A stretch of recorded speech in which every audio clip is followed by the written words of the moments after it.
Oh, hey guys, good to see everybody again. So, for a long time now, I've been wanting to take AEAC vlog to the next level for you guys to enrich your learning experience and brainstorming on the best ways to do that. I really strongly feel like getting a conversation going with somebody else that is very knowledgeable in the industry, i.e., Michael Wendt, the owner of the Airgun Nation Forum, and a guy who's also been a very successful professional airgun shooter in the past, will really kind of just raise this whole thing to another level for you guys. So, what I thought we'd do with Michael is to give you guys a little bit of context, Utah Airguns, who sponsored this video for us, sent Michael Wendt and I both new AirMaks Katrans to review for you guys. So if you go over to the Airgun Nation forum, you're going to see Sticky to share and compare, which is Michael kind of sharing with you guys his discoveries on his Katran compact. And then on my vlog here and later on my other YouTube channel, you'll catch a full review of the AirMaks Katran compact, a little bit different of a version. His is a tube version. Mine's a bottle version, but what I thought we would do is I'll kind of give you a little bit of context on my gun. Then Michael can give you a little bit of context on his gun. And then we'll just kind of do a stem to stern. We'll run all the way through both guns. We'll start with just kind of a talking point. I'll share with you my discoveries so far, and then Michael can take a turn. He can have his talking points on, whatever feature we hit on. And then we'll kind of wrap it all up by bringing it all together at the end. What do you think, Michael? Does that format kind of work for you? It sounds like a great plan, Steve. So, Hey, everybody. yeah. So if you guys don't know Michael, like I said, he's the owner of the Airgun Nation Forum. He's a very successful competitive shooter. He's been in the money, and he's kind of withdrawn with that as of late because it caused some turmoil for him amongst his sponsors grabbing a gun and doing so well. So, but these days he just kind of runs the forum and is a bit of I'd call you like a bit of a journalist covering these events lately, huh? Yeah, that's a good way to put it. I do like to cover all the events. If you guys are new around here, this isn't my main YouTube channel. This is an offshoot or a little bit of a baby channel of the Airgun Exploration and Advancement channel. It's over there that you'll catch these event coverages of the Rocky Mountain Airgun Challenge, Extreme Bench Rest, the Pyramid Air Cup. You'll see me out there filming, basically interviewing your successful shooters out there so they could be teaching you guys. Michael's been out there with the camera. What did you take, like over 1,000 pictures at both RMAC and EBR recently? Oh boy. Yeah, at both of those events, I probably shot about 1,000 frames every day, but then I sorted through them and maybe put up a few hundred of the best pictures from each day for each event. So if you're wanting to learn about competitive airgun shooting, and you may be asking yourself, well, why would I want to be involved in competitive airgun shooting? Because the recent purses were Tom Adams came away with $40,300 or something in prizes in the last one, 4D, and then Yeah. before that, 68 Whiskey came away with, like, what did he win? First place at Rocky Mountain Airgun Challenge was like $20,000 or something crazy like that. Yep. So The pots are getting bigger. the pots are getting bigger, which is what makes what we do here so relevant. This is the learning. This is the teaching.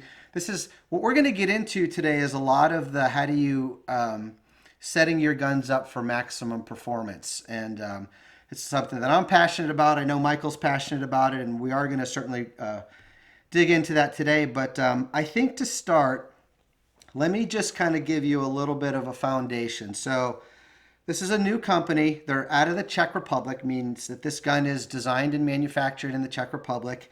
The company's name is AirMaks.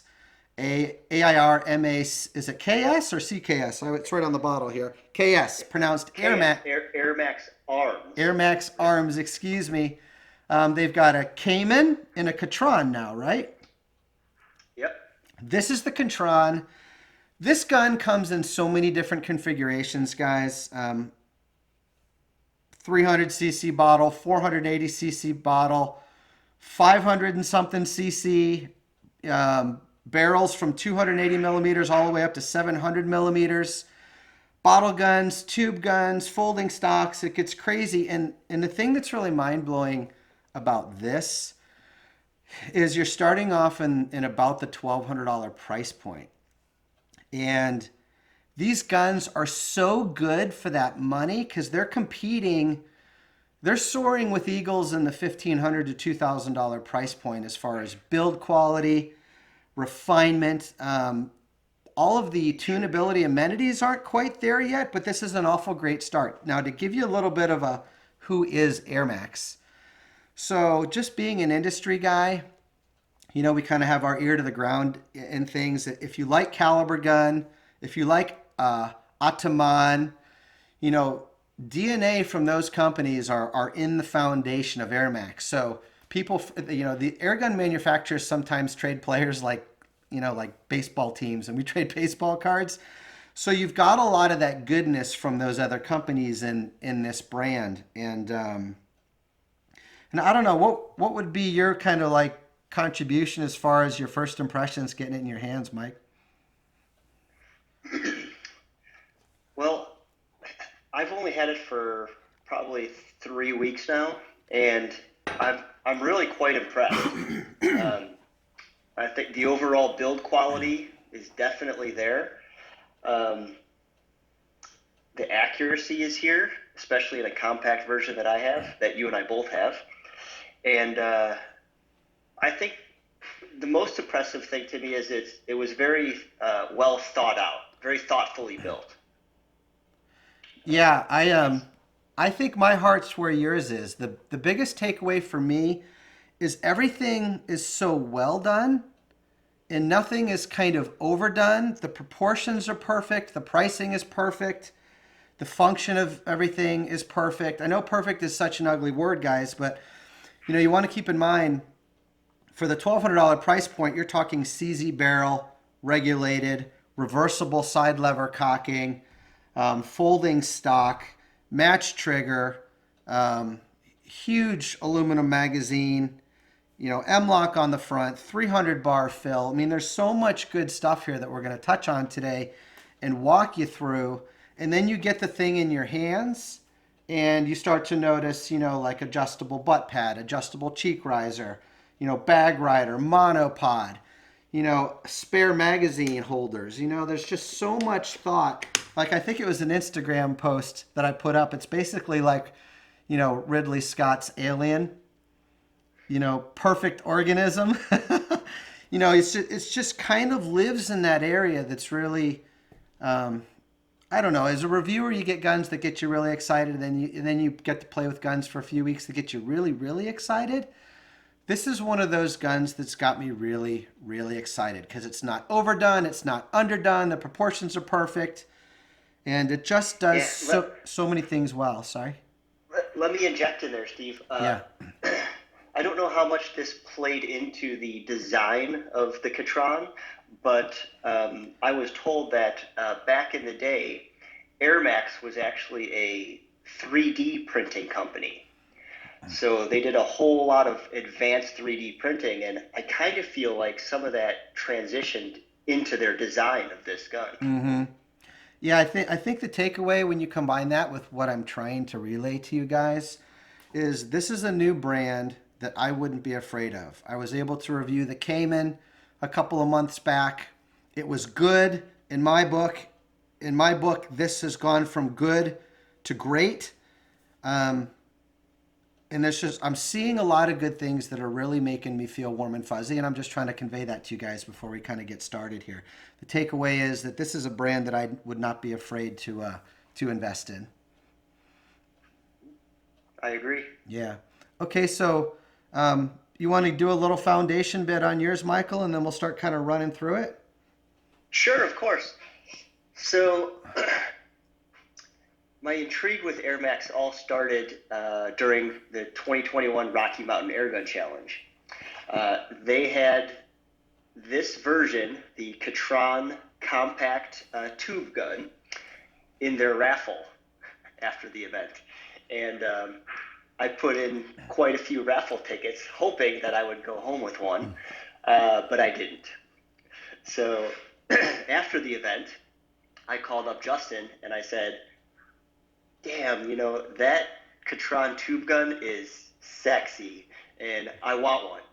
So I used their custom gun configurator and looked at a few different options. And then I said, you know what, Justin? You guys are so good at, refining and building these. Why don't you just surprise me? And he asked what I wanted. I said I wanted compact, maybe some special coating on it, and I wanted to shoot really smooth. I've got plenty of other guns that are, really powerful at long distance, but I wanted something compact, lightweight, good looking.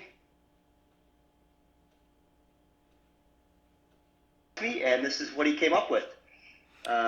Like I said, it's the compact tube gun, and they added some FDE colored Cerakote on the handguard, the shroud, and the buttstock.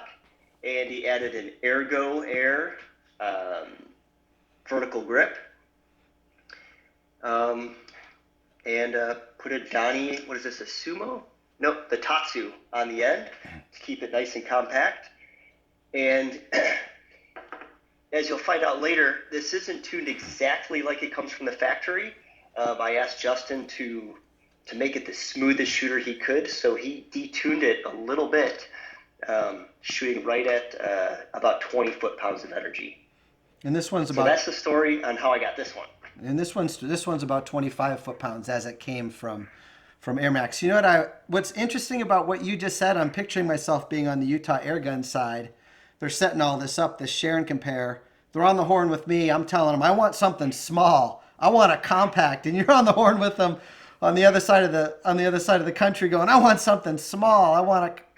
I think that's interesting because air guns today some of them are just getting gigantic. And I don't know about you, Michael, or you guys back home, but for me, that starts to wear on me. Like that's not an exciting proposition. Like I don't want to walk around with like a muzzle loading black powder. If I want to shoot black powder, I'm going to shoot, black powder with a gun's as tall as I am, So it's, this is a 5.5 pound deal right here without the scope, the bipod, and all this other stuff you see on here. I'll get you through the weights later. But that's a very comfortable field carry, a nice woods walker, and it's got the ability to reach out as well. Small is kind of what does it for me these days, and when it comes to air guns. Yeah, absolutely. I have kind of migrated that way myself. I've seen a lot of big bores recently. Up to a 72 cal, and there's a time and a place for that, but not really in my collection. Mm-hmm. In fact, I've converted almost my entire collection to 22 caliber air rifles. Mm-hmm.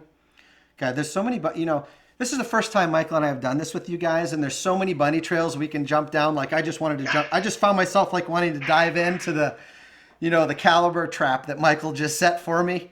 This video could wind up being 4 hours long, but oh boy, yeah, these guys are going to kill us if we don't start sharing with them what we've learned about our Katrans. But I'm kind of with you on that. I'm into the small calibers. I'm into the 177. I'm into the 22. That being said, especially 177, 22 when it comes to slugs or even pellets at shorter distances, the calibers that are winning the events when the big money's on the line, I think, are 25 and 30, and some 22 shooting the heavier redesigns. But that's a different conversation for a different day. Wouldn't you say, buddy? Yes. All right, so I'm going to spin you towards me a little bit. Oh, hey, buddy. Hey, man. So I was thinking this stem to stern thing might work with you guys. That way there's some organization to this. I want to talk about moderation of air guns and how it pertains to the Katran. So let me do this really quick so I don't get in trouble with YouTube. Magic of the cinema here. Where I do like this kind of thing on the lens. Okay, here we're back.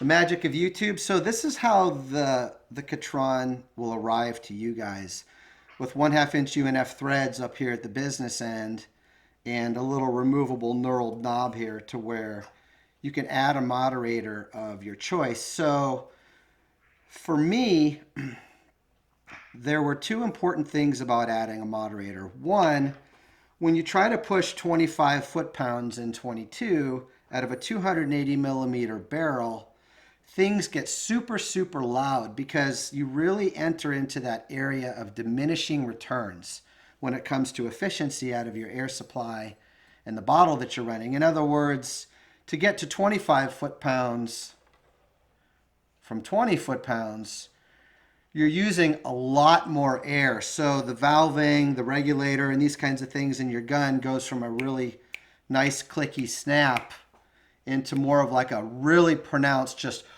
like a huge just cough, each time you fire.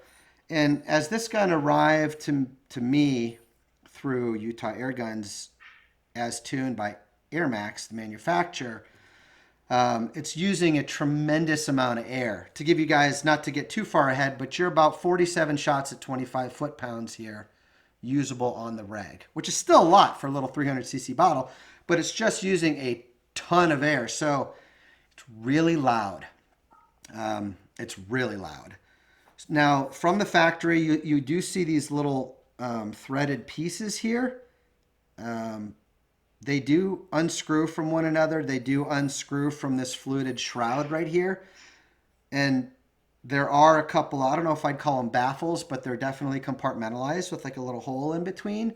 It doesn't do anything to quiet the gun down. So, that becomes important for follow-up shots, not pissing off the neighbor. You want to hunt all day, not just one time, And so it becomes important to find yourself a good moderator. So it was so loud. The first stop I made, I grabbed a bunch of these Donnie FL moderators, is I grabbed the big old Ronin. And the Ronin quieted it down significantly, okay? And I thought it looked pretty cool on here, but it kind of started to detract from the compact the compact energy or theme that this gun's kind of all about. This worked well. So I was like this. So then I went like all the way to the other side, and I'm like, well, this isn't very compacty, but it makes it nice and quiet. And I grabbed the Tatsu, and I ran a Tatsu up here. By the way, you can't run it here because you have clearance issues with the bottle, which is why these little rings kind of extended out here.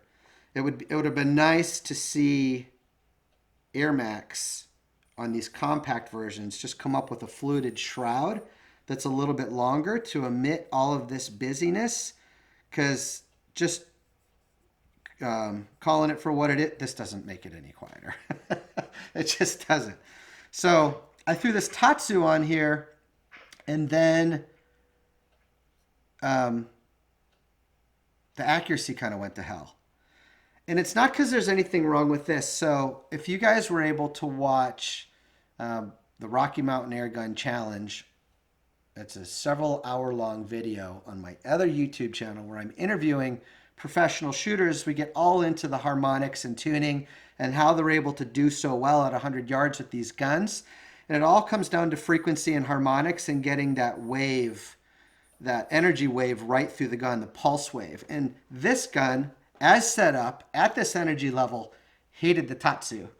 And it was clear. Even I was doing 5s at 25s, and it would throw 1 or 2 in every 5. So I put a little experiment together, and I tested all the different moderators, and it was very clear, even at 25, and it would be even more obvious when you roll out to 50.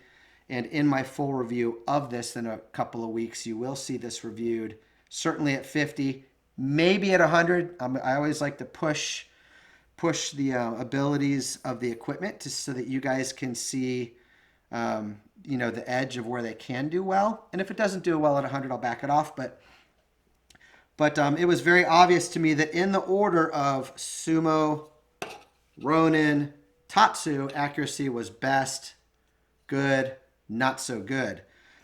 So I wound up running the Sumo. This one I think is their 2225 hole. I'm not sure how Donnie's doing it now. Do you know, Michael, how Donnie's running these now? Do the holes come like 17722, 2530? Like, I don't remember how he's doing it. I'm sorry, I don't. It could be mixed, or he could have gone strictly caliber specific, but I'm pretty sure it's still mixed 22, 25, All right. or 177, 22, Something 22, like that. 25. The takeaway is like I didn't need to run a big 25 or 30 aperture on here to get the accuracy and the good sound reduction. So I think this is like a 2225, and this worked very well for me. This gun, as it's set up, like the Pulse Wave with this specific moderator, what I'm trying to tell you guys is you use these to tune for accuracy. Sound is just a part of the equation. Arguably less important than your 50 and 100 yard accuracy. You can actually increase a gun's 50 and 100 yard accuracy by tuning it with a moderator. It just likes the weight, the length, the frequency, the harmonics. It'll find one that does well at your specific tune, at your specific pellet or slug, which changes with the tune and changes with the ammo. So these are like tuning forks for an air gun. So I'm going to take a second and do my cinematography again to keep the folks at YouTube happy. My cinematography magic. Here we go.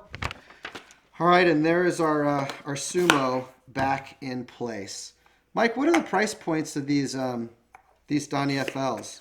Do you know off the top of your head? Ooh, I can look it up right now, but I believe they're about $1.50. Yeah. That's the only bad thing about being a reviewer. You stop paying for stuff, and then you got to go look up how much stuff costs. Yeah, I think they're $1.50 to kind of 170, 180, and that price point. They're also available at Utah Airguns. So if you're going to get yourself a Katran, even if you're a farmer in New York, I would definitely invest in a Donnie FL moderator. You're going to get the quietness out of it.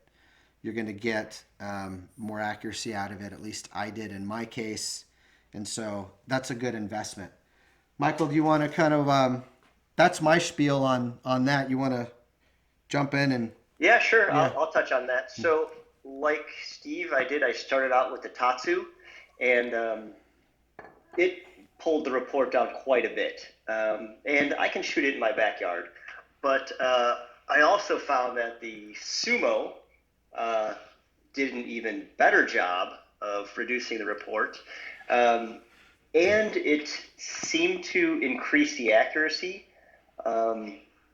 and the action, or the shot cycle of the air rifle. I think a little bit of extra weight kind of reduced a little bit of jumpiness it may have had.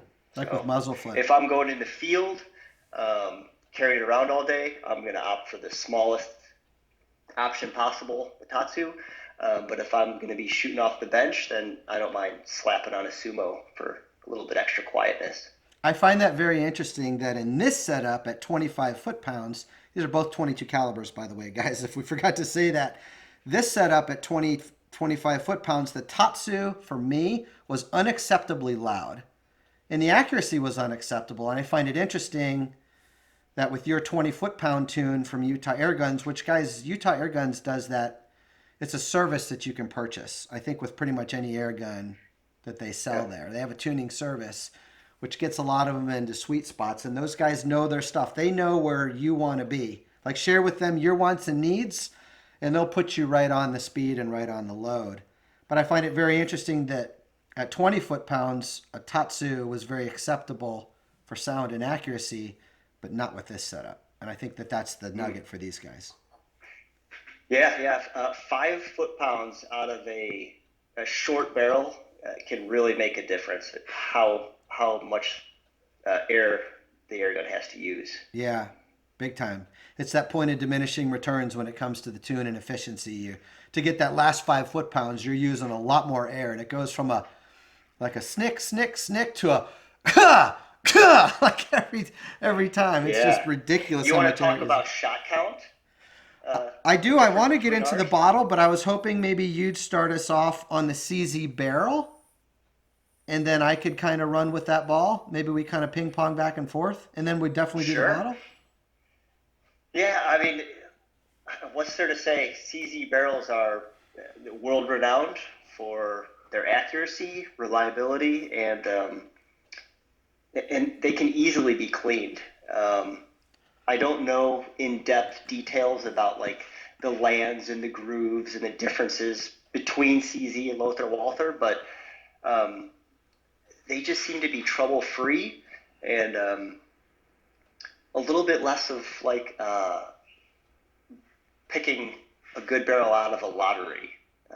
Just CZ barrels just seem to be really good all around, in my experience. So it's really interesting being a reviewer for the last 5 years. You get to have your hands on so much iron, and there's three barrel manufacturers. Well, I'll say four that are really kind of competing for that have really good barrels that are they're competing in the airgun world. That's going to be the FX barrel. That's going to be the Lothar Walther barrel. That's going to be the CZ barrel. And I'm making up my own category because Hatsan makes a lot of their own barrels. And Hatsan makes some damn good barrels that perform damn well at 100 yards. The Hatsans are made in Turkey. The FX barrels are made in Sweden. These CZ barrels come out of the Czech Republic. And Lothar Walthers, is that Germany? Yes. Sounds like a German word. Yeah, so these are running CZ barrels, and as a reviewer, I always look for pattern. You know, every once in a while I'll get that gun that has the CZ, and for me, the CZ, I'm going to make a claim here, is the most forgiving barrel on the market out of all of those. And what I mean by forgiving is it performs at a high level or an excellent level with so many different types of pellets, so many different brands and styles and weights, the expensive stuff, the cheap stuff. And you know, you have these like these FX barrels, you have these Lothar Walther barrels that are used in competition that tend to always be on the podium and in the money with a pellet or a slug. You know, wouldn't you agree, Michael? And then you have Typically a these single brand, yeah. yeah, and then you have these barrels. I've never seen a CZ barrel in the money, but it's a good 50 and 100-yard barrel. And if you're the guy that wants to buy your pellets at Walmart or shoot a less expensive pellet, this CZ is where it's at. And to your point, they're easy to clean because I don't know if they're lapped inside or polished, but they're not all like cob roughy in there. You know, they clean like they're slick glass.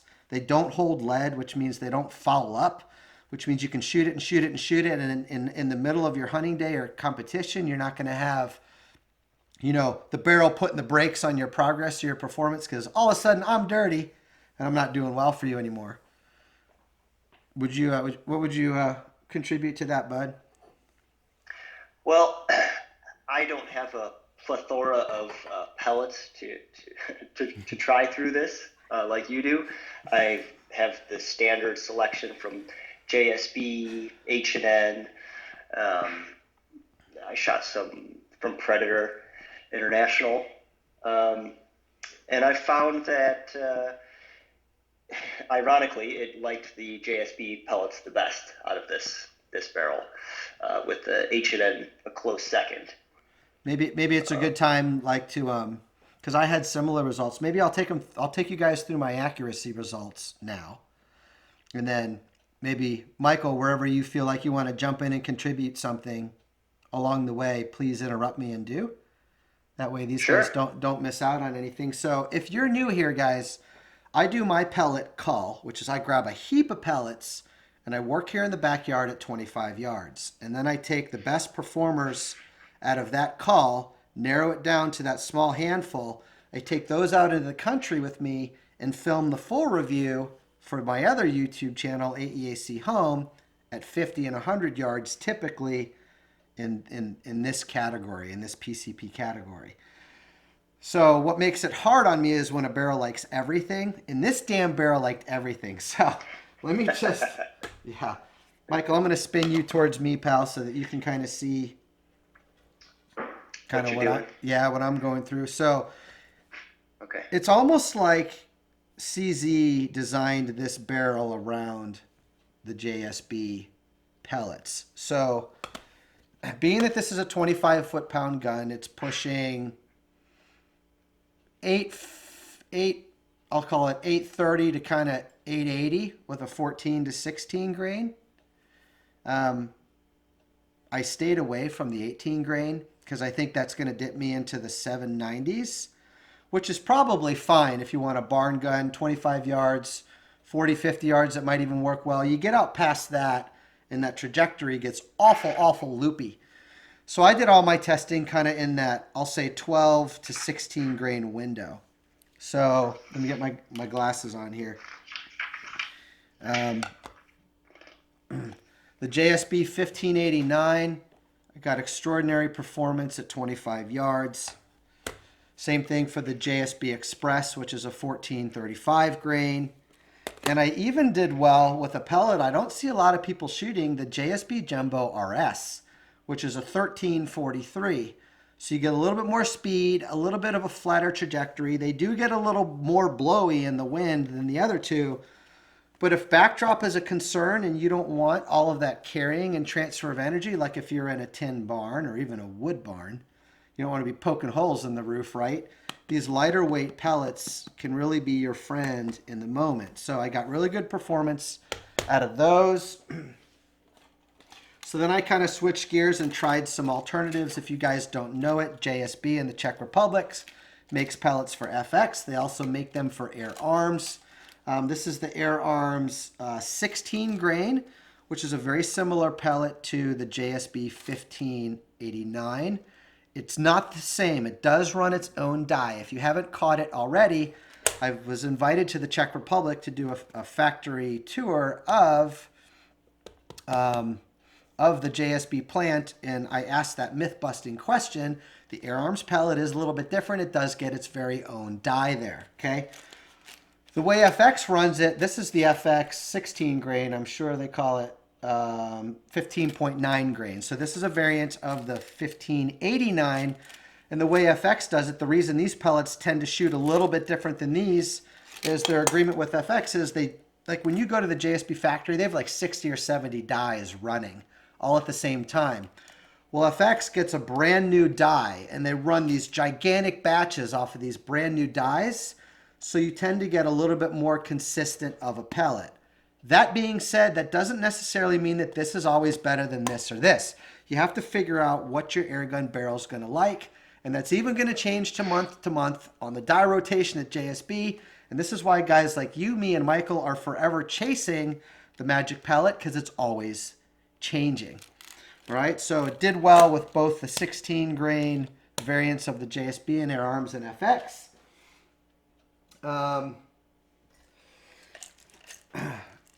I fed all the H&N stuff to this, and at 25 yards, I only could get it to like this one.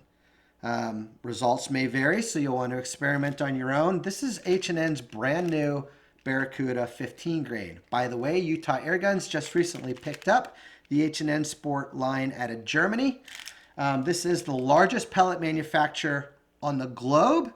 So I would definitely try some of their stuff. It liked this new Barracuda 15 grain. So again, this is one I'll bring out to try at 50, right? Now, interestingly, it also liked tin pellets. I tried the Barracuda version, the Barracuda green, or the H&N version of the tin pellet. Couldn't get it to perform with it, but it loved these GTOs. And I went back and I tested it like 3 or 4 different times, and it was making like little tic-tac sized holes at 25 yards.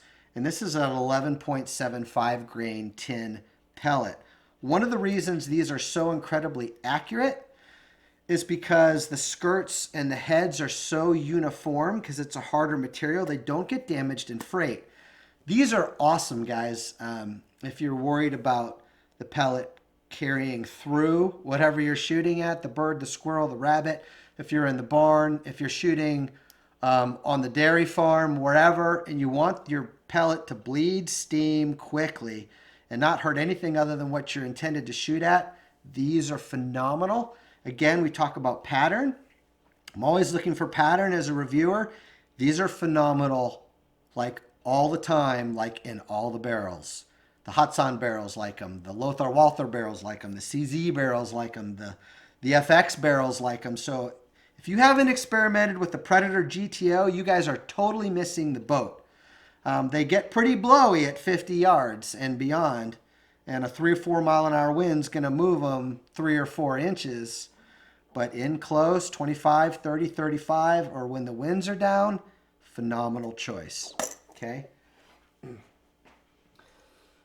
So this is where things get really interesting. So I actually bought these 2 tins of Crossman pellets at my local Walmart here in Tampa Bay. This is the Crossman Premier Hollow Point. This is the Crossman Premier Domed. They're 14.3 grain pellets. They're a super hard, I'm going to see if I can pronounce it right, antimony. They mix antimony in with the lead. These things are hard as rocks, very similar to the H&N pellet. I think these are even harder. And this gun, I'll say that it liked the Crossman Premier Hollow Points and it loved the Crossman Premier Domes. Interesting. Yeah, what's interesting, I got my best groups at 25 yards with, believe it or not, the Crossman Premier Domes, the Predator GTOs, and the JSB 1589 and the 1589 variants from FX and Air Arms. Which is interesting because I'm going to get into the shot charts later with you guys, and it's clear to me that they tuned this gun for a 1435 Express, and I'll share that with you. But if you want to save money, I mean, damn. Run down to your local Walmart. Utah Airguns may carry these for a competitive price, but the point I'm making is the gun, the CZ barrel, really likes cheap ammo. And that's what I mean. Look at this pile already. This is what I mean by flexibility. All right? I didn't really shoot the JSB heavy. I made a shot chart for you guys with the heavy, in case you guys want to see it. Michael, did you shoot the heavies at all out of your 20 foot-pound Katran? Nope.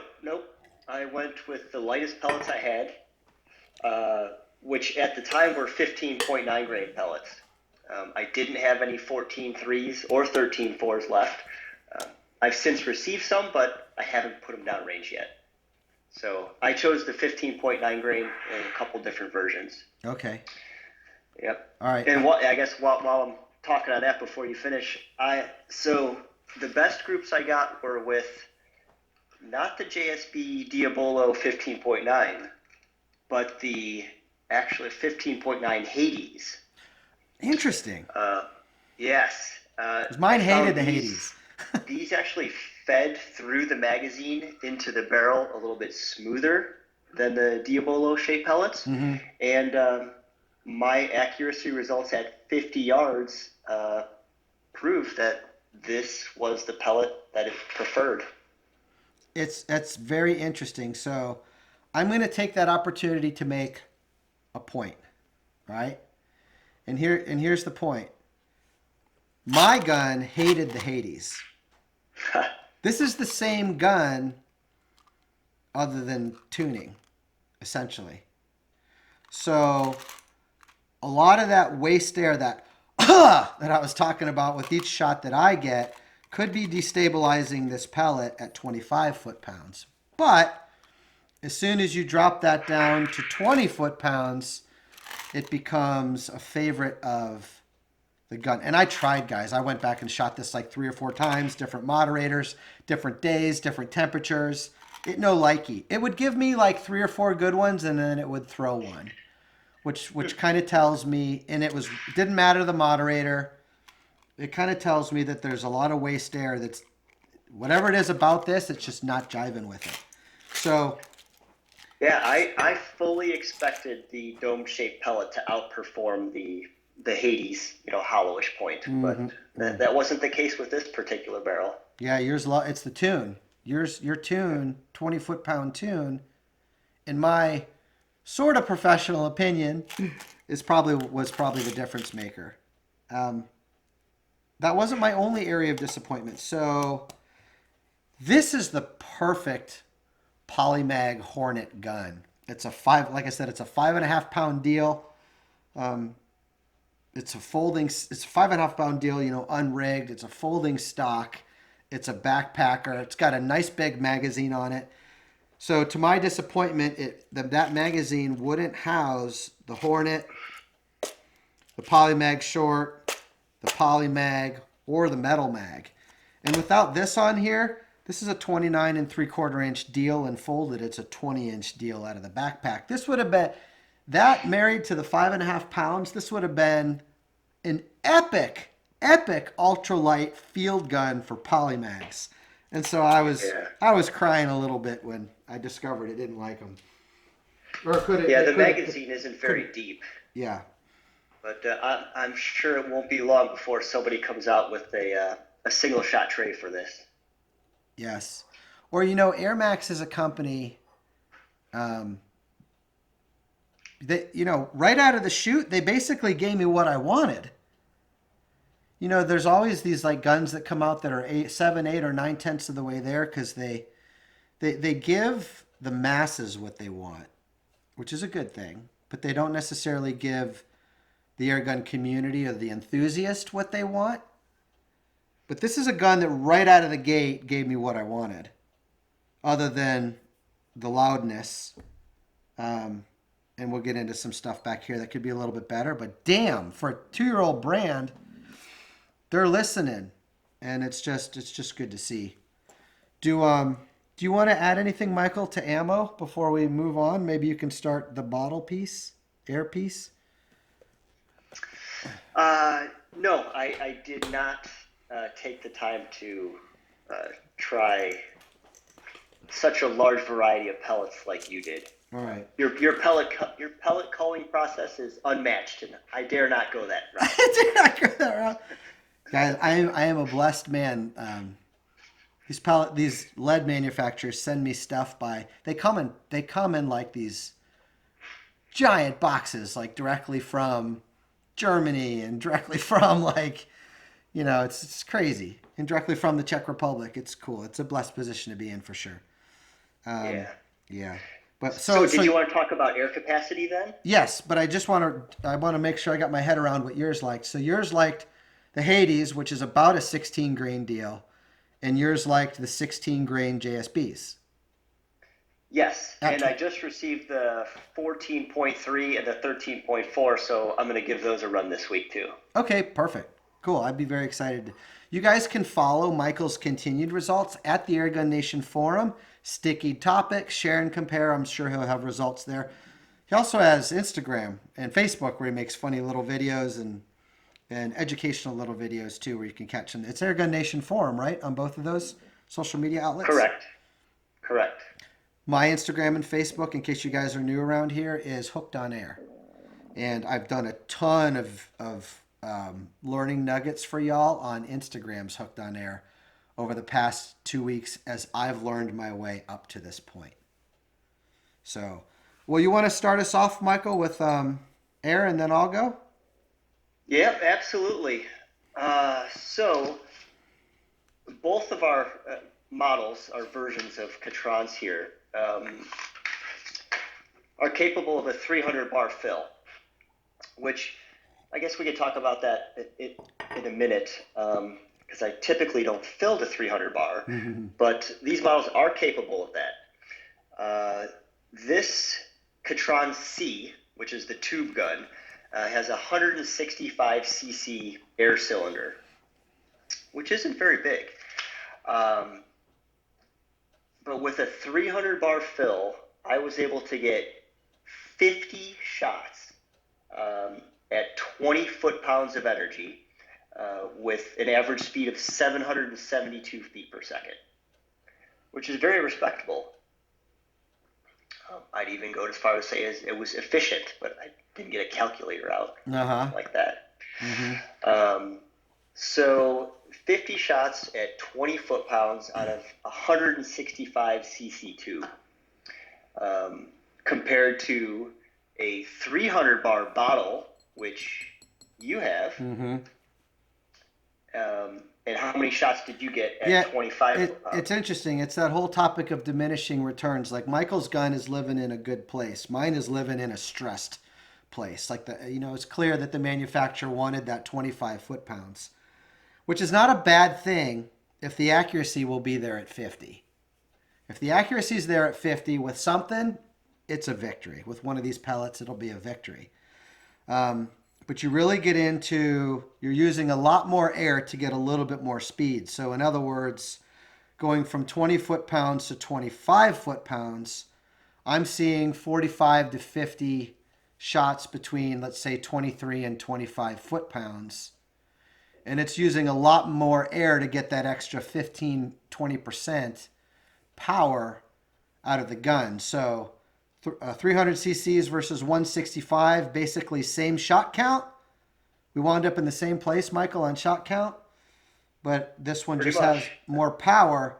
And more power is not always your friend, because it can make the gun, that waste air can coming out around the pellet when it fires, can make that pellet get a little tumbly. You ever see your pellet do like one of these things downrange? A lot of that sometimes is that too much air. But it doesn't always do that. So, Yeah. yet, And the nice thing, correct me if I'm wrong because I have not adjusted it, but there is an externally adjustable hammer spring there is.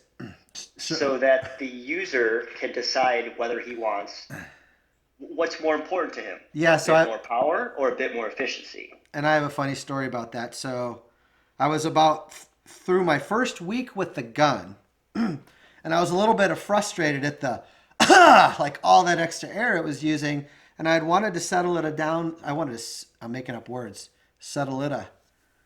That's my southern's coming out of me. I wanted to settle the gun down a little bit and see if I could pick up a little bit more accuracy with some of these pellets that were wandering, like that Hades, and maybe some of these H&Ns.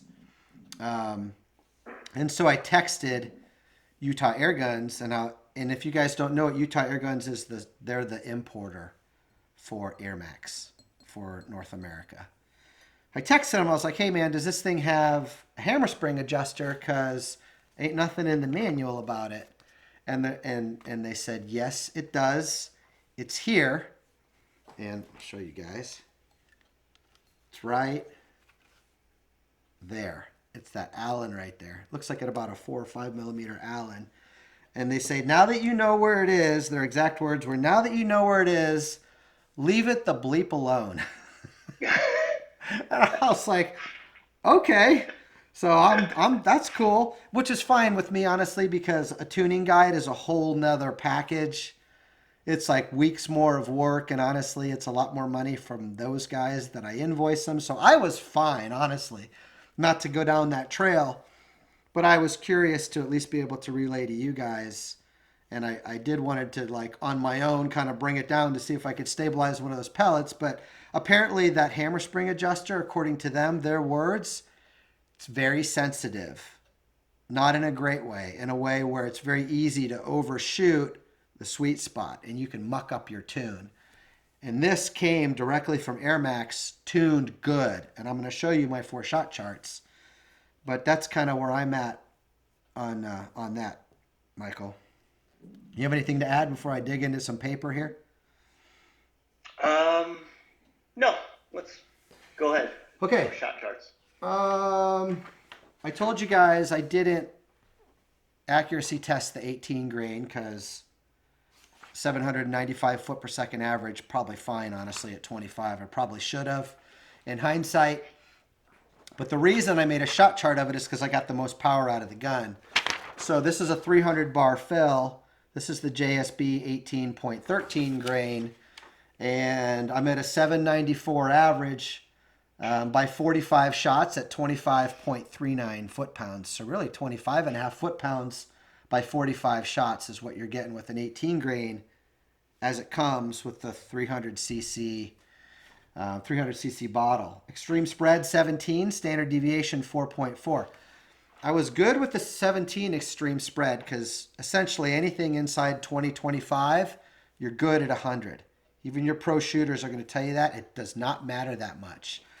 And the ES of 4.4 doesn't really matter that much either in the grand scheme of that piece, the long distance accuracy piece. But that told me that the tune is a little angry. I like to see those 2-3 foot per second, because once you get that standard deviation in the 2-3 foot per second, got a little bit more harmony in the gun, and the valving's not working so hard against each other to get that power level up where you or the manufacturer wants it to be. And you can see those little shark's teeth in the chart there. That's from that standard deviation of 4.4. Probably not going to make a difference at 50 or 100 yards. But when you start to get into harmonics and you start splitting hairs, having that settled down to Michael's speed, maybe he gets a tighter SD, I don't know. I forgot, I think you might have said it. And we can compare that when I get to the 16 grain. You might get a little bit more performance out of it. Speaking of 16 grain, here it is. So here's my 16 grain. By the way, this came off the reg at about 120 bar, 115 bar, something like that. So did mine. Yeah. So the regulators in these guns, which I don't believe are adjustable, at least I haven't been told how they are. There's nothing in the manual. Seem to fall off 115, 120, buddy? Yep. Okay. For me. So this is JSB 1589 from 300 down to 110 bar. 47 shots at 24.5 foot-pounds. Extreme spread opened up, 22. Didn't want to see that. Standard deviation got even more jumpy, 5.7. You see the shark's teeth all along there. That means my gun isn't in the happiest place of tune. It's going to work fine, I'm sure. And I can go through all these pellets, I'm sure, and get one that'll work well at 50 yards. But that waist air might start fighting itself. Stretching out to 100, we'll see. Average 832. So the bottom line, average 832 by 47 shots at 24.5 foot-pounds with a 16 grain. What'd you see, Michael, in yours? Yeah, interestingly enough, I saw a little bit larger extreme spread than you did. I might contribute it to the regulator. Everything isn't as broken in as yours is. Yeah. Because I have not shot this nearly as much as you have. So especially with the lighter tune, I would expect my numbers to drop a bit more. But from the 300 bar fill, I was getting 50 shots with an extreme spread of 29 feet per second. Even standard deviation is 7. If you were to cut off the first shot, which could be from an overfill, and the last 2 or 3, which could be falling off the reg, would your extreme spread still be that high? What was the velocity of shot number 1? So I usually don't cut off the first shot, but I do cut off the shots after it drops below. So I use the first shot as a standard. My first shot was 762, and my last shot was 762. All right, what was your second shot? I didn't print all the pages out, but my average was 772. So that's only 10 feet per second difference. Okay. So yeah, it probably went, looking at this chart that I have, it probably went from 762 up to 770 something. All those numbers you have there, there's no shot number 2? I didn't print out the first page, just the second page. Oh, you boner. But I was gonna have a learning moment with these guys. If I recall correctly, it was about 10 feet per second greater than the lowest shot here. Can you do you think it'll mess up your Bluetooth connectivity if you go get it? No, not at all. Hang on. Oh, hopefully I don't lose you when you come back. No. Where I'm going with this, guys, is I've learned that the gauges on air guns and on the bottles that you fill them with are more often than not perfect. And this gun has been designed for a 300 bar fill. And so if you fill it to 303 bar or 304 bar and your gauge says you're at 300, the machinery, the valving and the regulator and the hammer spring weight and all that stuff in the gun isn't going to start working properly until you get to 300. So in my case, sometimes I'll see this 20 or 30 foot per second dip or spike in shot number 1, and then shot number 2 through 50 are nice and flat. And if I see that, what that means is that the valving inside the gun is seeing an overfilled condition, a condition outside of the range in which it's designed to properly work. So to get a fair ES and SD, you have to omit that first shot if it's an overfill situation, to be fair to the engineers who designed the gun. Did you find it? You know what? I did. So I printed it up here. what's 1? What's 2? So 762 Okay. first shot, Yeah. and 775 is the second shot. So a 13 foot per second difference between the two. Yeah. So I find that, I was listening to you as I was printing this. I find that's really common, is that when you fill to such a high pressure, the first shot is always going to be a lot lower. So I find that that's not always, like, I do find that, but I've always blamed that on the gauges on the gun, and the gauges on the bottle aren't accurate. So if you filled a 303 or 304 bar and the gauge is telling you you're at 300 and the engineers have designed it to work from 300 on down, that first shot's going to be cattywampus. That's a possibility too, and I don't trust the small gauges on board the gun as much as I do the large gauge off of my fill source. Mm-hmm. Mm-hmm. By the way, if you want an awesome fill gauge, or if you want an awesome gauge for your gun, SecMet digital gauges, and I believe Utah Airguns carries them. Just incredible. Wicca makes good ones too. I'd like to get one of those. Yeah. You know, let's talk a little bit about fill pressure while we're on it. Yeah, go for it. Yeah, you did. You wanted to circle back to that. I typically don't fill to 300 bar. My compressor will go, up to 4,500, and then I can get 1 or 2, full pressure 300 bar fills out of that. But I feel, super high pressure air, it can be scary, right? And I feel like even though some air guns can handle up to 300 bar, that it puts an additional amount of stress on all the components. So I typically fill to about 250 bar, and in which case I get a lot more fills off of my large carbon fiber tank into the smaller tank. So I did a shot chart filling from 250 bar, which is where I usually fill to. And I got 37 shots out of a 250 bar fill. So you lost 13. Say that again? You only lost 13. Yeah, but my extreme spread dropped, and my standard deviation dropped as well. The spread down to 26 and the SD to 6. So that tells me that it's a little bit happier, or a little bit more consistent, not at the highest possible pressure that I can fill to. Yeah, it's that diminishing returns. There's going to be a lot more waste air between 250 and 300 than there will between 250 and when it falls off the rag at 115, 120. But you know what? There are some benefits. So let's talk about what the benefits might be to filling to the maximum. Yes, before we go there, I don't want to forget what's on the tip of my tongue. It's in reference to what you were talking about with your concerns, 300 bar concerns. Yeah. So one of the cool things is, like, when you get invited, like, say, out to an airgun manufacturer. You guys may have seen the factory tour video of FX in Sweden. I've got another one coming.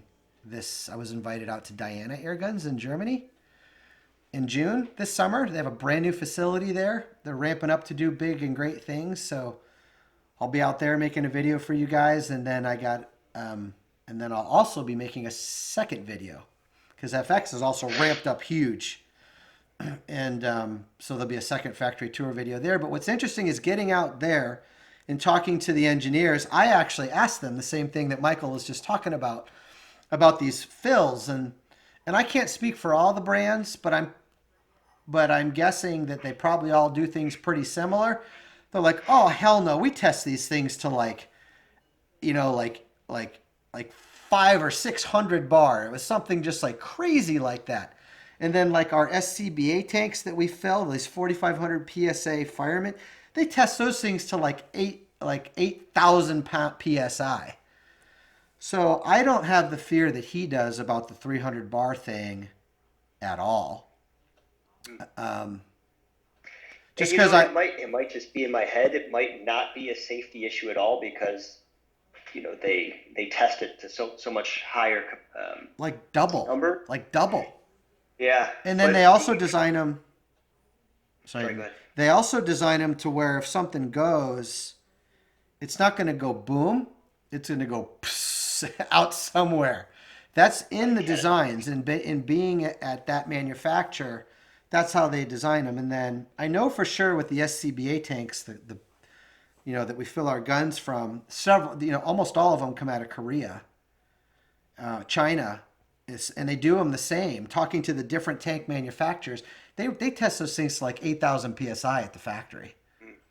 And Well, so, that's good. yeah, and so, we shouldn't be afraid of 4,500. I just don't have that same fear, but I get how you could feel that way, and I've seen comments on the forums and just being around this for 5 or 6 years where people are afraid of that. Yeah, well, so all safety aside, because we know that they overbuild these to make sure they're safe. Hmm. Um, do you feel that running your air gun at the highest pressure causes additional wear to any of the components? It does make the gun work. It makes the valving and the regulator work harder for sure. But if I'm an engineer, and there's some good engineers behind this, I know, because I saw them switch places a couple of years back. Um, and the engineers that came to this both came from companies that had 300 bar fill guns. Hmm. Um, so Yeah, I just I always kind of equated it to, driving a sports car. If you're the engine is typically gonna wear out a lot quicker if you're running at 8,000 RPMs as opposed to 4,000 RPMs, right? yeah, there may be something to that, but I've seen a lot of like engineers interviewed by like Honda and stuff like that. They basically engineer their engines to double the horsepower, and they don't certify them as ready to go until they can run at max RPM for like, you know, 300,000 miles. Like they're really overbuilt. So I feel like the same would probably apply. I mean, I don't know. I'm spitballing here. But I feel like the Okay. same I feel like the same would apply if I'm an engineer for an airgun company like this and I'm making a 300 bar film, designing my gun to run well at that. But there's no doubt it makes it work harder. But Yeah. that all aside, I filled it up to like 260 each time I did all my testing because I discovered what Michael did. There's a lot of waste between 260 and 300. It uses a lot more air between 300 and 250 than it does between 250 and 200. So that extra pressures make everything work harder, and it does get Yeah, it but use I can think of a couple scenarios where I would want to fill to 300 bar. 100%. I can think of like one or two. Yeah. Well, one would be if I were going out in the field and I wasn't carrying an extra buddy bottle or fill source. Yep. Um, I would fill to 300 bar. I'd let the tank cool, and then I'd top it off again to make sure I was at 300. So when I'm in the field, I can get as many shots as possible. Yeah. Can you Yeah. think of any other reason why you'd want to fill the I 300 think bar? that's a really big one. If you want to go hunting all day and you don't want to carry the bottle, fill the damn thing to 300 bar. You're going to get an extra 10 or 15 shots, which could make or break your day. The other big one is I'm thinking of Ted Beer, Ted's holdover living up in Madison, Wisconsin. I remember his videos back in the day where he'd fill his gun up inside and then go outside in the snow where it's 20 degrees. An hour later, he hasn't fired a shot and he's like 30 bar, 40 bar less pressure. So Yep. if you're inside at 65, 70 degrees, you fill it to 300 bar, you go out in the woods for an hour in the 20-degree snow, you haven't fired a shot, you're at like 250, 260 bar just from that air cooling and contracting. The pressure, Yeah, great example. your pressure drops as that air contracts.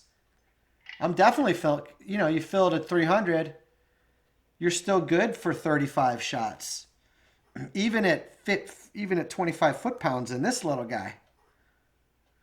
You Yeah, know, yeah. yeah, that's Yeah, where so I would use it in those two instances. If I'm not in those two instances, I have air around me, I'm filling to like 250, 260.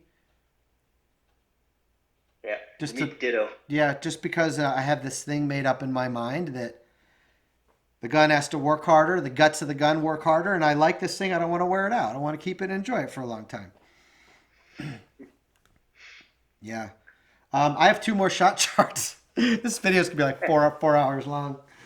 Hey, let's see them. All right, I can't so see nothing but the camera, so no. yeah, so let me spin you to me. Yeah. Oh, there you Hey, are. buddy. So I look for signs of where the tuner of this gun wanted it to live. And for me, it was obvious that they set this thing up with a 1435. Because here I am, 43 shots at 23.6 foot-pounds. But look at that ES of 15 and that standard deviation of 4.2. Things really tightened up. A lot of that alligator teeth went away. There's another telltale sign. I got a lot of tuning guides on this channel. Air Venturi Avenger, Daystate Red Wolf, FX Maverick, FX Streamline, FX Impact. I'm about to do another M3 one for you guys, probably February, March-ish. And I'm going to do another Air Venturi surprise one coming up for you guys in January. 25 cal, by the way. Y'all have been asking for that. But this is what tuners look for. You look at this line, it runs straight, and then it kind of comes up, and then it kind of comes down. That little like tail wag where it comes up and comes down, that's a pretty good place to live. You know that basically if I were to give this thing, I don't know, just a smidge more hammer spring, that little up and down would just kind of go into a flat and down. So this tells me someone's been working on this and wants it to be good. And I asked UA, and it wasn't them, so it came to them from AirMaks this way. So, yeah, 1435, it's shooting at 860, which is also a telltale sign. Because for those of y'all that don't know, 860 is when you see these guys and gals winning RMAC, EBR, Pyramid Air Cup. In my interviews of them, they're running 850, 860, 870. And they're snickering at the guys that are running 900, 910. And they can't figure out why as soon as the wind comes up, their pellets are doing this. But being that this is also tuned for 860, that is the perfect sweet spot for the Diablo-shaped pellet. So there's sign all over this 1435 tune that's where the factory set up this gun. And so 43 shots at 860 feet per second by 23.6 foot-pounds is a really, really good place to live. And then the only other one I kind of added was I did a pre-break-in. I did a pre-break-in and a post-break-in with that 1435. This is with like, maybe 20 shots on it, me making sure I'm hitting the box 25 yards downrange. And this is like after maybe 400 shots of practice and learning. And some of those alligator teeth went away. The extreme spread and the standard deviation both tightened up. I lost 3 feet per second, but I don't care. The tune's better. That's all I had to say about that, buddy. Yeah, great work. Yeah. This isn't a tuning guide, so I don't want to go too nuts with all that, but we better keep rolling through this gun or these guys are going to need a Red Bull to stay with us. Where are we at? Hour and a half. Yeah, all right. Holy shitballs. So we've done, we're kind of to the receiver finally. You wanna start there? Or do you want me to run? Well, why don't you run with the receiver and I'll jump on the tail end, the buttstock. Okay. So something I love about this gun is it came with a key mod receiver. And at first I was thinking, well, this is a compact. It's made to like, imagine this piece not on here. I'm 20 inches long and in my backpack, a smaller scope. But, I was like, well, on a compact, does it really make sense to put a bipod on here? But I had a lot of work to do from the bench to learn and teach for you guys. So I was like, I'm putting one on there. So I went to Amazon and I grabbed myself a little Keymod pick rail adapter. I had to modify it. Reason I had to modify it is the depth. There's no depth between these Keymods that are on the bottom and the air cylinder that runs just behind it. You've got like a millimeter, maybe two of those, clearance before that screw comes through the Keymod and runs into that tube. So long story short, all I had to do was grind the screw tops flush with the receiving bits in that adapter so that I had clearance between the screws and I'm not putting those up into the bottom of my air tube. It wasn't a big deal. I just did it with a Dremel. But I was able to mount this little pick rail on the bottom. I think in the future, AirMaks, if you're going to have Keymod, include a pick rail to where the end user doesn't have to modify it to take advantage of the goodness that you've incorporated into the gun. I should be turning you towards me, Michael, so you can probably follow this. You're here. I knew you were talking about the handguard. Yeah, so I love this handguard. On this side of it, guys, this is a magnetic bit. Here's the other piece so that this can slap and stick on there. A little spare mag. We'll get into all that. But this Keymod runs, there's 3 on the side, there's 3 on the bottom. These little vents here just for look. The manometer's in here. I will say I'm not a fan of the fill port being on the bottom. Because when I put my bipod on here, I can't get to it now. Ah. Yeah, maybe. Yeah, I'm not gonna. Maybe I can with this new easy fill that I'm gonna talk to you guys about in a little bit. Oh, look at that! I can get to it. I couldn't previously with the setup. Ooh. Ooh, we're gonna get into this. This is sexy. We're gonna get into that. But with a normal fill probe setup, I couldn't get in there, and so I would have loved to seen that port on the side. But spend yourself a buck. But why don't you spin that over toward me, Steve? And I'll show real quick. Oh yeah, sure. Yeah. The fill port on the tube gun. Oh, let's see. Oh, it's on my side. Is not a problem. The fill port on the tube gun is accessible without removing any bipod or anything like that. Mm-hmm. So right here. That's an advantage. It may just be a challenge for the bottle gun then. Yeah. That being said, guys, go to the Utah Airgun site. This damn thing comes in so many configurations, it's dizzying. And they start at 1200 and they run up to a max, I want to say, of like 1450. But like 9/10 of them are between 9/10 of them are between like 1250 and 1350, which makes this a screaming deal in airgun land. I know it's not compared to firearms, but in airgun land, it makes it a screaming deal. I'm going to spin you back, buddy. What I love about this forend is it's smooth all the way around it. So many of these forends today, it's like grabbing a box of knives, This is just good. This is just really, really good. Not too big, not too small. Has a good feel to it. I don't know. You got anything else on that? Not on the handguard. I like it too. I didn't have to install this pick rail on mine because I got mine through the Utah Airguns custom shop. They did it. They did it for you. They did it for me. Mm-hmm. So there you go. You don't have to go to Amazon. Go to you get this at UA anyway. But yeah. Well, you want me to talk about the buttstock a bit? Well, we're going to go on to the we got a bunch of sexy stuff to talk about. Obviously, there's a pick rail up on top, full length, awesome. I don't know if there's any MOA built into it. I'm going to guess not. Actually, there is. There's 20 MOA built into it. Okay, I'm a liar. So there you go. That's going to really help your scope do better at longer distances. This magazine slot is interesting. So here's your mag down here. It's got dual. Well, I don't want to get too far ahead, but oops, I'm upside down here. Got a nice positive tactile when you put it in. Love that. It can be decocked. But this is a 16 round guy in 22. It's got an aluminum alloy casing, it looks like, and it looks like the guts. I can't tell if that's aluminum or polymer. The wheel, can you tell, buddy?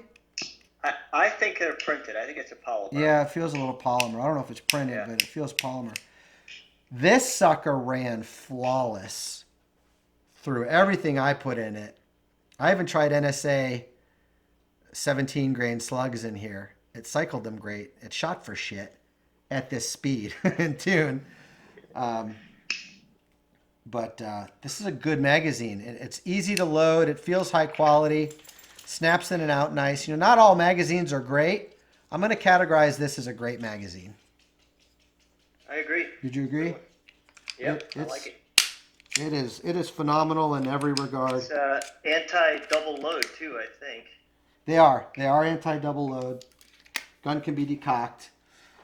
Something that's super exciting to me about this, again, this is like this manufacturer, some just get it. Some don't. Some get some of it, but some just get it at a higher level. Side lever cocking, of course, but that side lever can be reversed to the other side. So for you lefties out there, or for you, like I'm a righty and I like having my cycling over here on the left because I feel like I have more control. I don't have to take my hand, off of the gun here. But reversible side lever cocking, it's been new to me. Reversible side lever cocking, bud, that's huge in my book. And it's smooth too. Yeah. So this side lever action, to Michael's point, when you're cocking and cycling this with lead in the magazine, this is a $1,200 deal. I'm saying this is soaring with $1,500 to $2,000 air guns in its cycling feel. What do you think? It feels good to me. Yeah, it's like better than good. It's great category. It is slick. It is smooth. It's solid. It's tactile. It's just a lot of value there. And the AR style safety. AR style manual safety. That's a victory right there. I need to work on my adjectives. You do? Smooth, tactile. Well, when you do this for five years, you start to dream about this stuff and you just live it in your everyday life. But there's a lot of good stuff going on in the guts of this gun. Yeah, am I missing anything there, pal? You want to hit the grip? Yeah, so the factory grip, did you have the factory grip on yours? Yeah, it's a little goofy. I'm not a huge it's good. It's rubber and it's sticky. It's really grippy. I just don't like some of the bulges that are on it. I'm not a big fan of this because I'm 5.5 feet tall, so I have not the biggest hands in the world. And when you put these little ridges on here, hold is everything when it comes to an Are you talking about the thumb shelf? I can't see. Yeah, sorry. These little ridges, these little knuckle finger ridges, okay. and then the thumb shelf, and then the finger shelf, and all this stuff. Hold is everything to an air gun when you're trying to shoot it from a bench at 50 and 100 yards. And while this is great for hunting and in the field, maybe at sub 50 and on the fly, it sure makes the bench not as good. Although it's a great quality grip. It's that soft, sticky rubber. Gotcha. I have not shot it with the OEM grip because mine came with the Ergo Air grip. Mm-hmm. You can see it right there. And this also has some bulges, some ergonomics. So it's a bit wider. There's no like defined thumb shelf. And I think before I said it was the vertical grip, and I was mistaken. This is not the vertical grip, but it does feel real good in my hand. Mm-hmm. Off the bench and romp it around the field. That Cerakote looks good too, man. Yeah, it's simple and effective. This color is the flat dark earth. They did a nice job on it. I love FDE. That's a great color. Well, now we get into the exciting stuff, right? It's all been pretty exciting if you ask me. Yeah. Oh, to the back end? Yeah. Let's do the Heine. Yeah. All right. You want to start or you want me to go? Um, why don't you start and then I'll add on to anything that I feel needs to be touched on. Okay. There's so much good going on back here, and some of the greatness is muted, softened by some stuff that could have been done a little bit better. So first of all, this is a collapsible deal, right?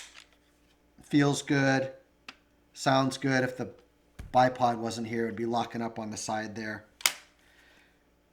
Where it did really well is it's super rigid.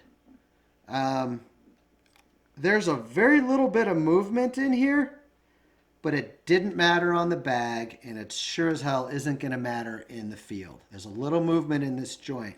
But the biggest thing is you can load this up a little bit on your body, and you can kind of come in here with the up and down, you know, and it's just not going to matter to your accuracy. It's just not. I'm going to go out and say that this is the best joint that I've seen of all the joints, both OEM and aftermarket, which I think is kind of a biggie for this price point and for their first attempt. That's a bold statement. It's a bold statement. That's the best. It's the best joint I think I've seen and felt. None of them are perfect, but this one is the perfectest of them all, I think. And I haven't had my hands on them all, to be fair. But this is the best one I've seen so far. Yeah? I would agree. I think it's really good. It's got a good lockup. There's very little play, and it's rigid. Super rigid. Yep. So, going back, there's more greatness. Like, so this riser is adjustable with these two little Allens, okay, which is super, super cool. And the buttstock length of pull is also adjustable, you know, with these two little Allens. It gets pretty dang long, which means everything, you know, to getting that to fit you right. Okay, so there's greatness there. There's greatness there. What pissed me off a little bit is I didn't know that till, dude, I got a kink in my neck for shooting this thing like a week with this short pull because there's nothing in the manual on it. AirMaks, put your valuable stuff in the manual so we know about it. There wasn't anything on the UA website. There wasn't anything here. Maybe they had photographs of it. If they did, I missed it. But this is so phenomenal, and I just didn't find any mention of it anywhere until I kind of got into the game a little bit. So what you're seeing here, this bag rider, guys, and this monopod, this is an accessory made by AirMaks. It's a $50 ad. I'm going to make another claim. These two pieces were a huge difference maker to my ability to wring the accuracy out of the gun at 25. Like, I had a week without it, and my week with it totally elevated my game with groups. So that's what it does for the platform. So it'll be like the best $50 you ever spend. The caveat with this is the bag rider is made of poly. Okay, so you see that little bit of flex right there. Okay. The buttstock, this piece right here is also made of poly. So you get a little bit of flex right there. So it's not going to matter when you're in the field. The lightweightness is going to be a good thing for you. But this isn't something you're going to want to crank into your shoulder like an AK or an AR. You know, this is something you're going to want to keep pretty light and dainty. When you get on the bag, when you get on the bench, you don't want to vertically load. I'll spin you. I don't know why I got you over here. You don't want to be vertically loading this grip. Like if you're a big guy with a big meaty arm and you start seeing your groups doing this, happened to me like crazy, and I'm a little guy. It's because I was vertically loading that grip, and you can see this moving a little. Or I was pulling it into my shoulder too much, and you can see that moving a little. I don't want you guys to feel like I'm picking it apart, because it is what it is. And for $50, it was a huge difference maker and a no-brainer for me. But just be aware that it's made out of some kind of high impact polymer, like a Glock would be made out of. So it's not something that you can load up and expect it not to flex. You got to shoot it with a little bit of daintiness. Yeah, I'm right there with you, Steve. In fact, that was one of the comments I sent back to AirMaks was that now I believe the bag rider is actually aluminum. Mine's not. But Mine's definitely poly. Yours is not? Nope. Okay, mine's aluminum. But back hold on. the Oh, it's aluminum. I'm wrong again. It's alloy. Yeah, right. The weaker point is the back of the butt pad, the butt stock. That is the polymer, and that if they made that out of some type of aluminum or metal, I think that would stiffen up significantly. It would, and if you don't spend the extra $50 on this, guys, you do also have an adjustable. You've got an adjustable butt stock, which is really nice. True. Yeah, I just showed him that on camera without you being able to see. Okay, that's fine. So I don't plan on shooting this too much off of the bench, but I did find that this bag rider helped a lot when I did. I'm not the biggest fan of this. What do you call this? A pole? Monopod. Riser? It's a monopod. Yeah. Not the biggest fan. So I actually removed that monopod and took out this bolt screw here, and I've been using this Armageddon bag, and that bag rider fits right in there. Can I jump? Found that even more stable than using this monopod. Can I jump in? Yeah, go ahead. So I shot it both ways. I shot it on the bag. I shot it with the monopod. I liked it equally both ways. And I want to be really clear with you guys. I love this monopod and bag rider. I love that it's $50. It's very high quality, playing with it, looking at it, using it. I love that the manufacturer came up with it. You haven't had to go after market for it. I love what it did for me in terms of accuracy. I'm sharing the flex with you so that you're not surprised. The flex is not a detractor unless you're not aware of it and what it's going to do to your groups. But when you have an awareness of it, it's a very easy thing to get along with. It's just a light vertical load. It's not an overload into the shoulder, and things are going to be great. And let's face it, this isn't a bench gun, to Michael's point. However, every air gunner has to, when they get their gun new, whether they're calling and finding the right pellet for it, sighting in their scope, whatever, tuning it, it has to be a bench gun at some time in its life. So, because of that, I would love to see this piece be alloy in the future. And man, this thing would go, I'd move this from an A to an A+, if that happened. Yeah.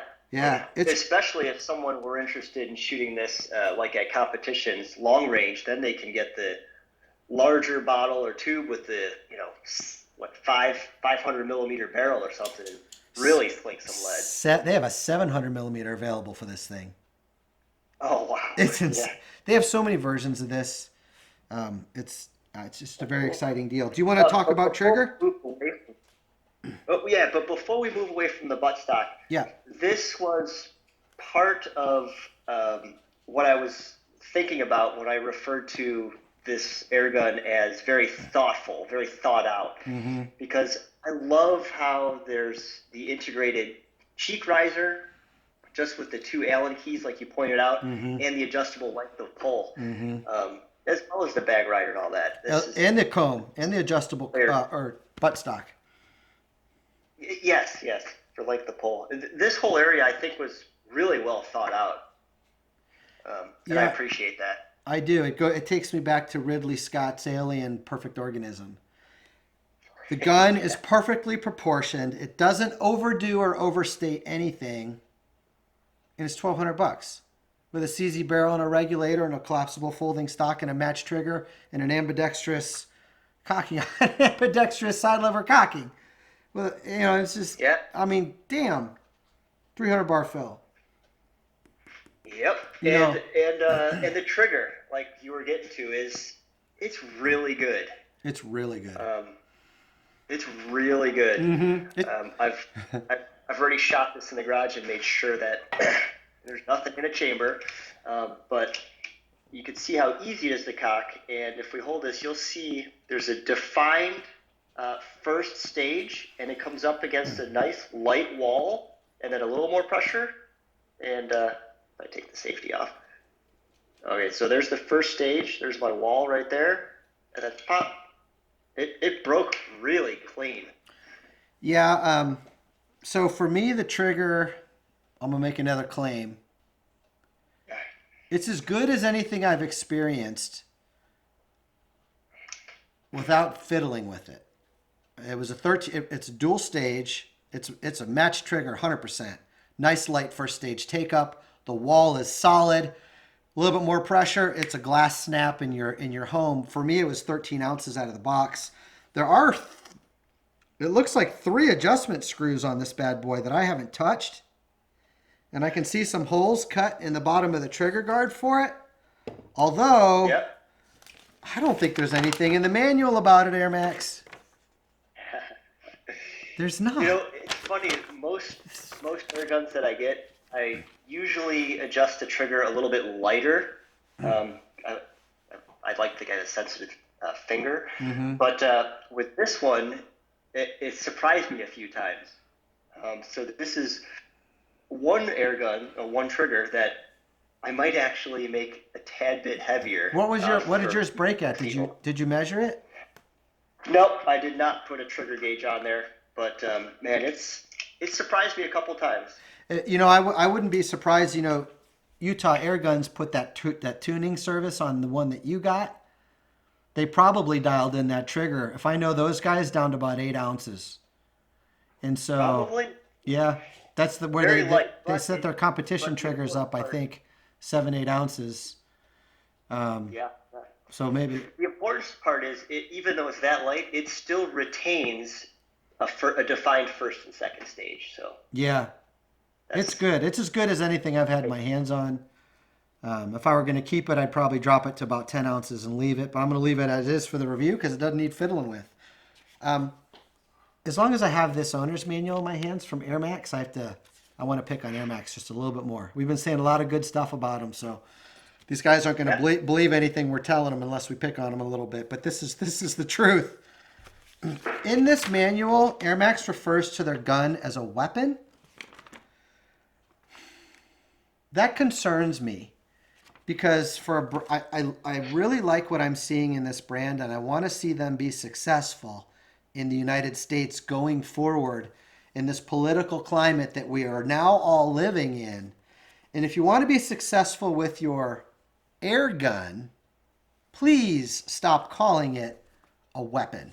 Because as soon as you start calling it a weapon, now you have legislators looking at it differently. You've got YouTube screeners looking at it differently. Puts it in a whole... It's the same reason why Rapid Air Weapons / Air Force just changed their company name to Rapid Air Works. These are not weapons. And if you're going to put them in that weapon category... I think you're just making things harder for yourself going forward here in the States, in this political climate. That's all I got to say about that. Death, Michael, thumbs up. Michael's like, I ain't touching that one. Right. You said it, buddy. All right. Scope. So I reached out to Hawk. Utah Air Guns carries Hawk. I asked for an AirMaks scope. I like the AirMaks lines of scopes. You're about the $400 price point. I like them because of their AMX reticle. It's designed for kind of the loopy trajectories of air guns.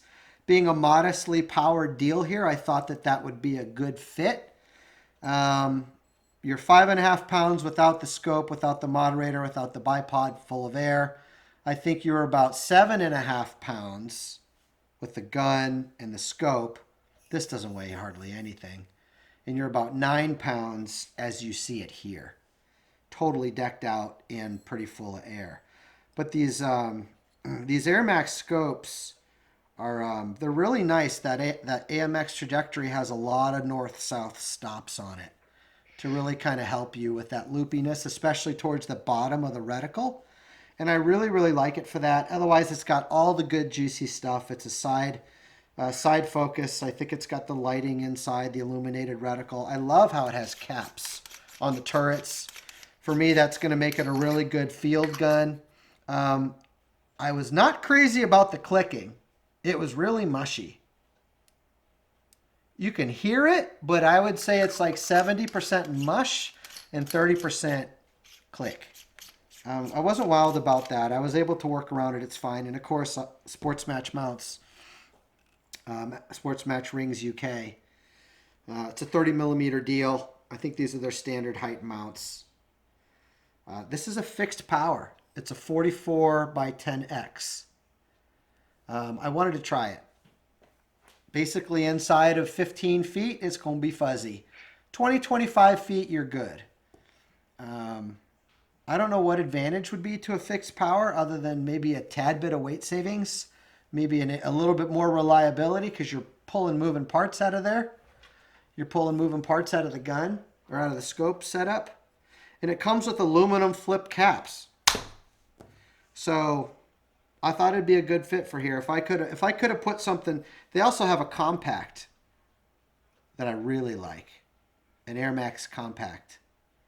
Problem with the compact is you go from like a 4-inch eye relief to like a about an inch and a half, 1.2 Yeah. inches. In fact, that's what I tried to run on this one. That's pretty I tiny. got the AirMaks compact, Yeah. but I didn't have enough foresight to get a cantilevered mount, so Yeah. I couldn't get my eye relief close enough Yeah, I love with the that. compact. I love that compact scope with an offset scope mount to get it closer Yeah, to my eye. yeah. Yeah.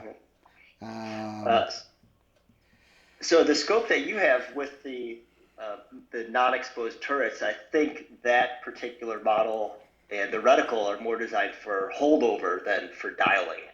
So maybe they Yes, focus more on other components than the actual turrets, for right? sure. It's a great reticle. It's etched. It's illuminated. It's mil dot and half mil dot, and it's got a lot on the vertical to really help with the the trajectory, an air gun trajectory. It's designed specifically for air guns. That's what I love about it. Yeah. Well, the only other thing I wanted to share, buddy, is I wanted to get into this new toy I got from Edgun called the Easy Fill.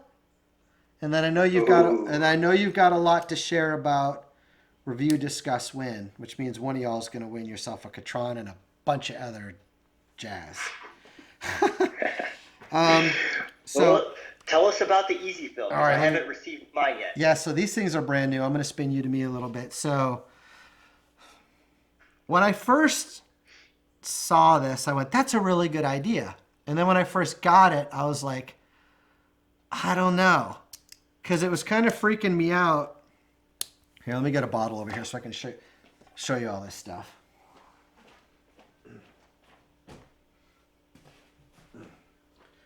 So I want to apologize for not having my bag tote from Utah Airguns. I've been asking for one for over 6 months.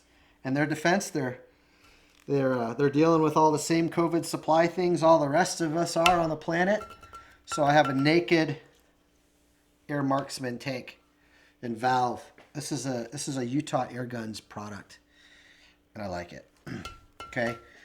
So the way this works is you got a fill whip like you do any other tank, okay? And then you get this easy fill. This is $150. It's basically an air chuck for your air gun. And I'm just gonna make another claim, dude. This thing is freaking awesome.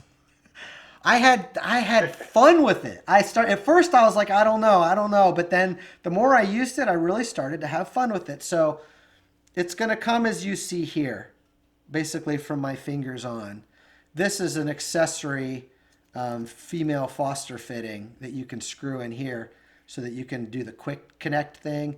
AirMaks includes a fill probe for their gun that has the male Foster fitting machined into it. And there you go. So this is like my little fill deal. trying to think what I loved about this is, I'm getting older. I just had a birthday. I'm 47 now. And when it's hooked up, the way this works, oops, let me hook it up and hook it up proper, make sure everything's good. What we're all used to is kind of throttling the yoke over here, doing our little pressure release valve here to bleed the air in the line. Okay. This omits all of this. So at first I was like, well, that's kind of a petty convenience. But then I started playing with it, and after being in my backyard for 6 hours culling pellets, 5 hours culling pellets, I really appreciated not having to bend under the table 1,000 times each time I aired up this little 300cc bottle, basically every 40 shots. I appreciated not having to throttle this yoke to get the pressure right as I filled. And my fingers, my soft little sensitive fingers really appreciated not having to purge this line.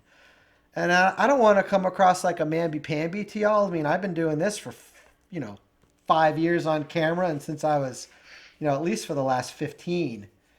But this little nifty device omits all of this.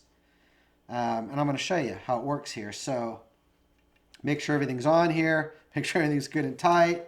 Okay, I'm going to pressurize this. And you're probably going to see that on this. I'm going the wrong way because I'm all upside down here. Okay, so my line just got pressurized. I can't really see what you guys are seeing. Yeah, you can see it. So I'm over 300 bar now. Pressurized in this line and in this gauge. And you put it in the gun and you fill it and you just pull it out. You don't have to depressurize the line. And that's where I got rid of all the bending, reaching under the table. This basically sat up on my table and I stuck it in the gun, pulled it out. Shot more, stuck it in the gun, pulled it out. It was that kind of deal. There was no throttling. There was none of this jazz in here, purging the air in the line between the bottle and the gun. Because this little nifty device does all of that. And here's how it works. So I was going to have to take off my little my bipod here, but I don't. And what's also cool that I discovered, I thought it was kind of on and off, and I had fears in my head that it was going to fill too quickly. But even on this little 300cc guy, it didn't fill too quickly. So that means on a normal size tank, a 480, a 580, a tube, like some of these tubes in these longer Katrans are 300 cc's, 400 cc's. You're going to have a nice good fill speed where you're not filling so quickly that you're heating things up. Filling fast is not really a dangerous thing, I don't think, in a modern air gun. I think a lot of that's folklore anymore. It just doesn't work well because you heat stuff up and then it cools and you have pressure drop. Okay, but the way this works, I just want to show everyone that this does fit with the bipod on there, but I'm going to take it off so everybody can see better. So that was a victory. I was taking this off for no reason a couple of days ago. Okay, so my pressure gauge is on. Let's make it so we can both see it. Where's my old man glasses? So I'm about 150 bar. Okay, stick this guy in here. And I can't really see the gauge. There I can see it. Hopefully we can all see it together. And all you do, let me move it up right. I'm going to pinch this, and it's filling it. There's 150. This is full squeeze. There's 200. And I can kind of squeeze it like a little bit, and then all the way. There is some throttling in there. And you hear each time I squeeze, I unsqueeze it, it's automatically purged the air. So I don't have to go back to the knob on the tank and do it. But let's go ahead and take it up to as close to 300 as I can get it. Because that's the thing about 300 bar fills, you get one-ish out of a tank like this.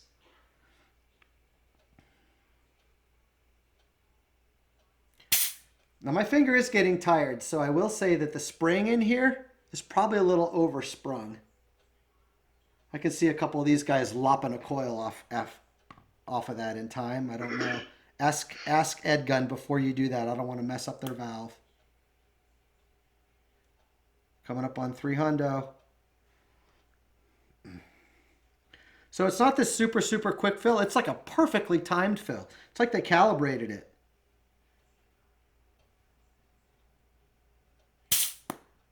I think that's about as much as it's going to go. I'm going to get about 295 bar out of it.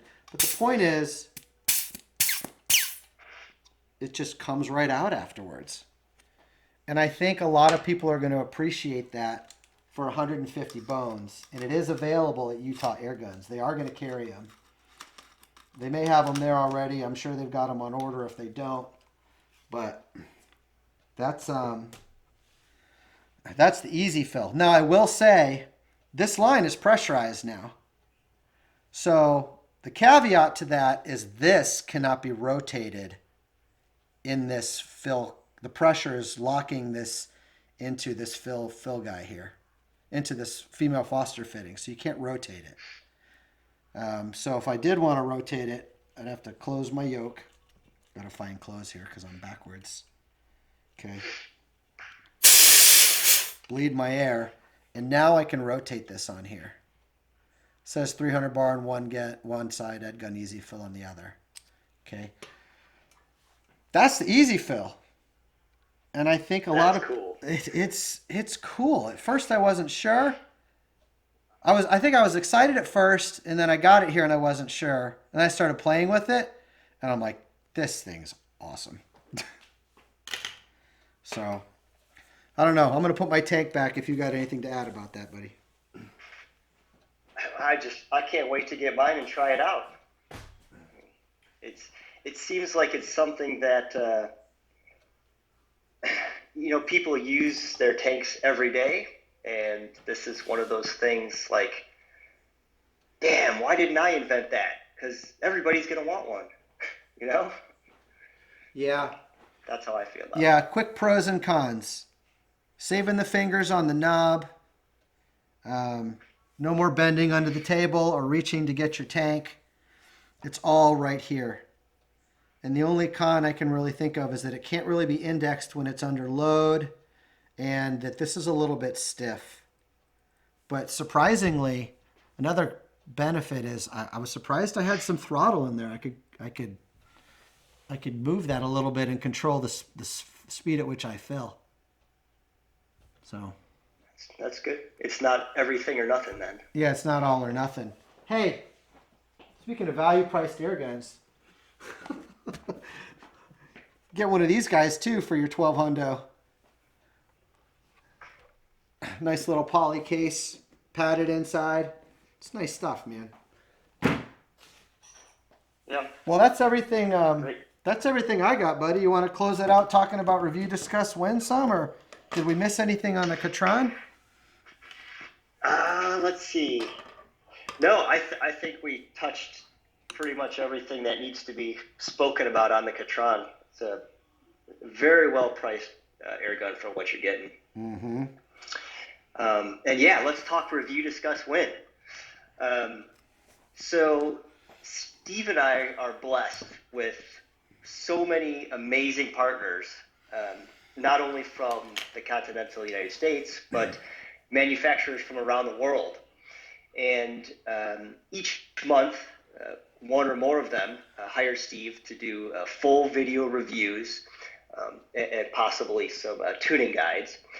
And they believe in what we're doing so much that they never hesitate to give back to the community. And that's where review, discuss, win comes into play. So after Steve completes the full video review, over on the Airgun Nation forum, we start a lottery-based contest where one of you can win pretty much everything that's Steve is showing you in this video. And it's super easy to enter. All you have to do is create an account on the Airgun Nation forum, log in, and submit a numerical guess. And it's a really great way for our manufacturers to give back to the community, and for our community to show how grateful we are to the manufacturers and dealers and retailers for letting us host these kind of events. Yeah, that's what I love about RDW is it opens a line of communication between you guys, the airgun community, and the manufacturer. And sometimes that's a little bit of a muddled um, connection. And what a lot of people don't realize is the airgun industry compared to the firearms industry is like it's about that big. We're a small community, so it means a lot when we can host these events 9 or 10 times, 8, 9, 10 times a year. We can teach you the product, and you guys can have really good discussion about what you're learning over there at the Airgun Nation Forum. And at the end, one of you gets to, one of you gets to win it. And that's not Michael and I. That's Utah Airguns. That's AirMaks. That's Hawk Optics. That's Sports Match Rings UK. That's Donnie FL. That's H&N pellets. That's JSB pellets. That's Predator, GTO. There's just a lot of companies that involve themselves in that because they see the value in saying thank you to you guys. And that's what makes RDW so special. The odds of winning are really quite good. We normally get a couple of thousand entries, 2,000, 2,500, depending on what it is. So, you pick a random number. It's not like the lottery, guys. It's just a good chance of winning some good gear. And some of these things get up into the $3,000, $4,000, $5,000 range. We got another one coming for December. Yeah. And probably another one in February. Go ahead, sorry. Yeah, like Steve said, the odds are really good, and the prizes are phenomenal. Yep. So if you're an air gunner, you need to get in on this.